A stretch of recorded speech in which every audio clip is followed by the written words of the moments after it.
আসসালামু আলাইকুম। আমি লাইফস্টাইল বাই রুমা আবারও নিয়েছি তোমাদের জন্য ছোট্ট একটি লং ভিডিও। তো আমি কি রান্না করছি, কি করছি আজকে তোমাদের মাঝে শেয়ার করব। আজ হচ্ছে মিলাদুন নবী, আমাদের নবীর জন্মদিন। তো এই উপলক্ষে উমরে সবার বন্ধ, তাই সবাই আমরা ঘুরতে যাচ্ছি। দেখেন আজকে বন্ধের দিন, তাই দেখেন রাস্তার কী অবস্থা। আমি এই ফার্স্ট টাইম দেখলাম ওমান শহরে যানজট, আগে কখনো দেখিনি। 3 বছর চলতেছে এখানে আসছি। তো আমরা কিন্তু আজকে পার্কে যাচ্ছি সবাই মিলে। অপরূপ সুন্দর চারপাশটা, তাই এত সুন্দর জিনিসটা আমি একা একা উপভোগ করব, তাই আপনাদের মাঝে শেয়ার করলাম। সবাই দেখবেন আর সবাই উপভোগ করবেন ওমান শহরটা কতটা সুন্দর। বাচ্চারা দুষ্টুমি করছে, দেখেন হালকা হালকা বৃষ্টিও কিন্তু হচ্ছে, আকাশে খুব মেঘ এবং রোদও আছে। আমরা কিন্তু বাংলাদেশে বলি রোদ আর বৃষ্টি যদি একসাথে হয় তাহলে বলি যে শিয়ালের বিয়ে হচ্ছে। আমরা ছোটোবেলা কিন্তু এই কথাটাই বলতাম। তো আজকে সেই কথাটা কিন্তু মনে পড়ে গেছে, অনেক দিন পরে বৃষ্টি আর রোদ একসাথে দেখলাম। খুবই সুন্দর একটা জায়গা, মাঝে মাঝে ঘুরতে যাই কিন্তু অত প্রিয় জায়গা খুঁজে পাই না। কিন্তু দেখেন চারপাশটা অনেক সুন্দর, বেশি একটা ভিডিও করতে পারছি না, গাড়ির ভিতর থেকে যতটা আপনাদের সাথে তুলে ধরলাম। এই যে কিন্তু পার্কে দেখেন এরিয়াতে চলে এসেছি, কত বড় জায়গাটা নিয়ে কিন্তু অনেক অনেক অনেক অনেক বড় একটি পার্ক। দেখেন এই যে ছাতির মতো টানানো আছে, এইখানে কিন্তু সবাই আগে টিকিট কেটে ভাড়া করে রাখে এখানে অবস্থান করার জন্য। তো আমরা কিন্তু ঘুরে ঘুরে চলে আসলাম। এখন কিন্তু আমরা দেখেন এই যে একটা ঘোড়া দেখতে পাচ্ছি, খুবই অন্ধকার, বাসায় চলে আসছি। তো আমি আজকে কি রান্না করছি, বেগুন দিয়ে ছুরি মাছের চচ্চড়ি। তা আমি কিন্তু সব কিছুই দেখেন কেটে কেটে নিয়ে নিয়েছি, আর ছুরি মাছটা কিন্তু খুব ভালো করে ধুয়ে সিদ্ধ করে নিয়েছি। এখন আমি এখানে একটি কড়াই বসিয়ে নিলাম, তেল দিয়ে পেঁয়াজ দিয়ে দিলাম, কয়েকটা কাঁচামরিচ ফালা করে দিলাম। আর এখানে কিন্তু আমি আলু বেগুনটা কেটে নিয়েছি, যেরকম শুটকিটা কেটে নিয়েছি ঠিক ওই সাইজে কিন্তু আমি সবজিটাও কেটে নিয়েছি। এখন পেঁয়াজটা একটু ভেজে নিই।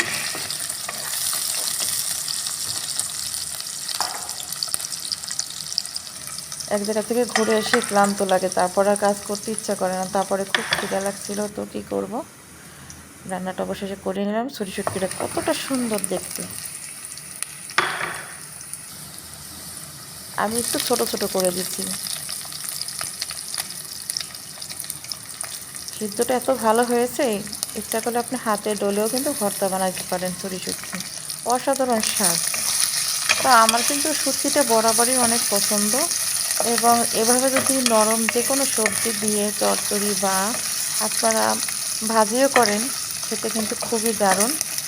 যে ভাত খাওয়ার রুচি নেই সেও অবশ্যই এই শুটকির তরকারিটা দিয়ে যদি ভাত নেয়, অবশ্যই সে ফুল এক প্লেট ভাত খাবে ইনশাআল্লাহ।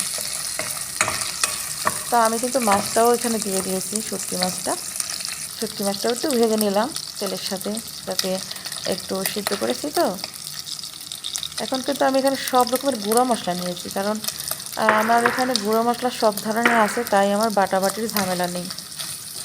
এখন একটু নেড়ে চেড়ে নিই।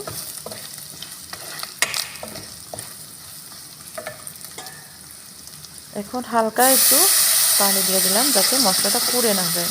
পুড়ে গেলে তো স্বাদটাই নষ্ট হয়ে যাবে, যেহেতু গুঁড়ো মশলা পানিটা না দিলে ভালো কষানোও হবে না। এখন আমি 2 মিনিটের জন্য ঢেকে রেখে আবার চলে আসলাম। দেখেন মশলাটাকে কিন্তু তেল ছেড়ে দিয়েছে।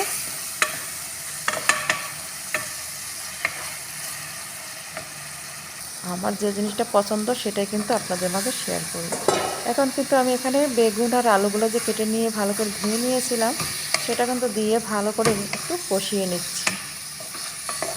যেহেতু শুটকি মাছটা কিন্তু পুরোপুরি হয়ে গেছে এবং ভালো করে আমি একটু ভেজেও নিয়েছি, সেই ক্ষেত্রে আলু বেগুনটা যদি ভালো করে না কষাই তাহলে কিন্তু তরকারিটা তেমন ভালো লাগবে না। আবারও ঢেকে দিচ্ছি, 5 মিনিট পরে আসলাম।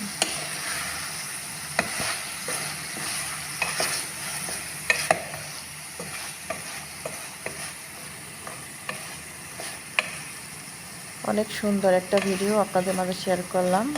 আপনাদের যদি ভালো লেগে থাকে তাহলে কিন্তু অবশ্যই একটি লাইক, কমেন্ট, শেয়ার এবং আমার চ্যানেলের সাথে যারা যুক্ত নেই অবশ্যই ভিডিওটা দেখে এবং লাইক, কমেন্ট, শেয়ার করে এবং সাবস্ক্রাইব করে পাশে থাকা বেল আইকনটিটা অন করে নেবেন। আর নতুন নতুন ভিডিও আপলোড পেতে আপনারা অল অপশনটা চালু করে নেবেন। এখন এই ক্ষেত্রে কিন্তু আমি কষিয়ে ঝোলটা দিয়ে দিয়েছি। আবারও ঢেকে দিচ্ছি 7 মিনিটের জন্য। চলে আসলাম। এভাবে কিন্তু ঢাকনা খুলে খুলে একটু নেড়ে দিতে হবে হালকা করে।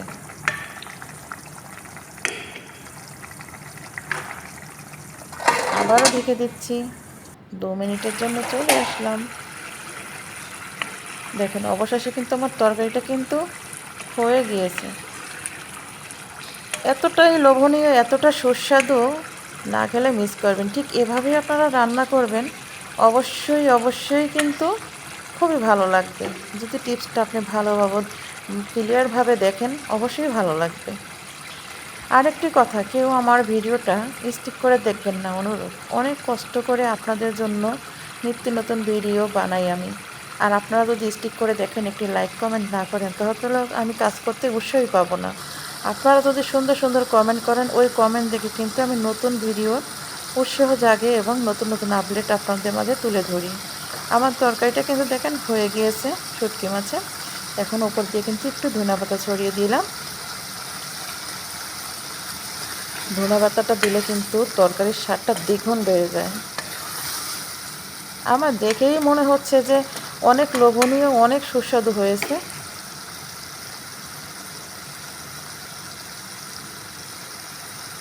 এই ক্ষেত্রে কিন্তু আমি এখন চুলাটা বন্ধ করে দেব। এখন আমি পরিবেশনের জন্য বাটিতে তুলে নিচ্ছি।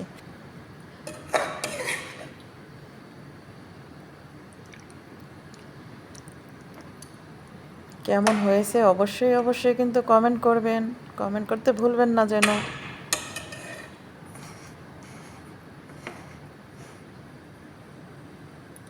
যে কেউ শুটকি মাছের তরকারি দেখলে পাগল হয়ে যাবে। আমার কাছে খুবই ভালো লাগছে, তাই আপনাদের মাঝে শেয়ার করেছি। আমি কিন্তু আর ধৈর্য ধারণ করতে পারলাম না। আমি কিন্তু অবশেষে সেই তরকারি রান্নার পরপরই কিন্তু আমি গরম গরম ভাত এবং সেই যে আমি ছুরি মাছের শুটকি দিয়ে যে বেগুন দিয়ে চচ্চড়িটা করে নিয়েছি, এখন কিন্তু আমি এটা খাওয়ার জন্য প্লেটে ভাত নিয়েছি।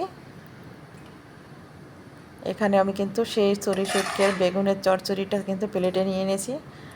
দেখতেই পাচ্ছেন কতটা লোভনীয়।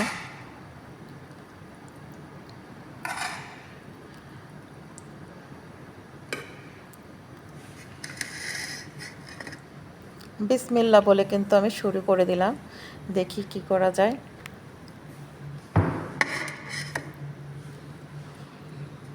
মাশাআল্লাহ, ভাত কিন্তু অনেক গরম, হাত দিতে পারছি না। তরকারিটাও সেই গরম, তারপরে কিন্তু গরম গরম ভাত ফুয়ে ফুয়ে মুখের ফু দিয়ে কিন্তু খেতে কিন্তু অনেকটাই ভালো লাগে।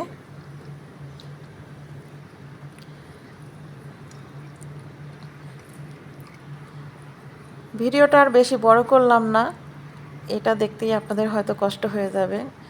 আর আমার কথায় যদি কোনো ভুল ত্রুটি থাকে অবশ্যই সবাই ক্ষমার দৃষ্টিতে দেখবেন।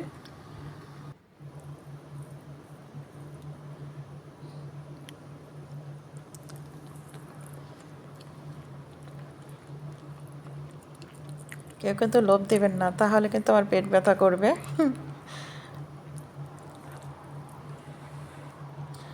একা একা খেতে চাও, দরজা বন্ধ করে খাও। আমি কিন্তু একা খাচ্ছি না, আপনাদের কাছে শেয়ার করেই কিন্তু আমি খাবারটা খেয়েছি।